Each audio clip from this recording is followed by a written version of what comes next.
এই যে দেশের ভিতরে আমরা বললাম যে বিভিন্ন ধরনের উদ্যোগ রয়েছে, যারা যে মন্ত্রণালয় রয়েছে এবং যারা এয়ারপোর্টের সুবিধাটা কিছুদিন আগে দিল, একটা লাউঞ্জ করলেন, খুবই একটা ভালো উদ্যোগ। কিন্তু আমি শুনেছি কিছুদিন আগে আরেকটা আলোচনায় যে তারা ওই লাউঞ্জে আসেন, তাদেরকে কী খাবারটা দেওয়া হয়, তারা তো গ্রামের থেকে আসে, সেখানে তাদেরকে বার্গার দেওয়া হয়।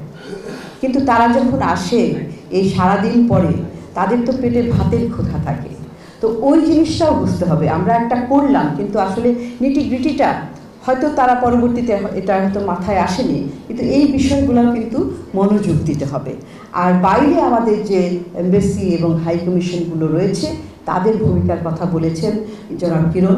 এটার খুবই খুবই গুরুত্বপূর্ণ, যেটা যে আসলে তারা কী ধরনের সেবা পাচ্ছে, তাদের প্রতি কী ধরনের অ্যাটিটিউড, এটার পরিবর্তন আনতে হবে।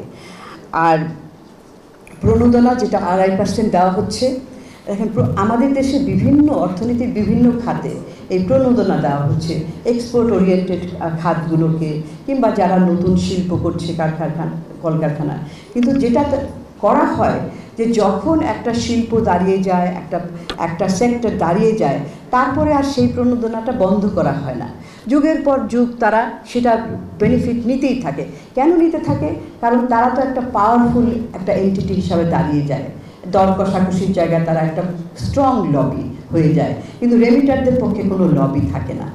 তো ওই যে যারা যেগুলো বছরের পর বছর এই প্রণোদনা দেওয়া হচ্ছে অন্যান্য খাতে, সেগুলোর একটা সময়সীমা বেঁধে দিতে হবে।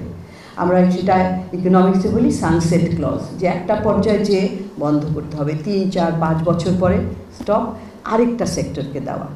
আর রেমিটারদের জন্য এটা চলমান থাকবে যতদিন পর্যন্ত আমাদের এই যে ভোলেটাইলিটি, অর্থাৎ এই যে টাকা এবং ডলারের যে বিনিময় হার, এটা তো একটা স্থিতিশীল থাকে না, সব সময় এটা বাড়ছে কমছে, ফ্লাকচুয়েট করছে। সেটারও একটা কারণ রয়েছে বিভিন্ন ধরনের, যে বাইরে আমরা কেন বেশি রেট পাই ব্যাংকের চাইতে, এই যে হুন্ডির প্রভাব, সেটা বন্ধ করার জন্য একটা কার্যকরী পদক্ষেপ। এবং ওই পদক্ষেপটা কিন্তু বাংলাদেশ একা নিতে পারবে না।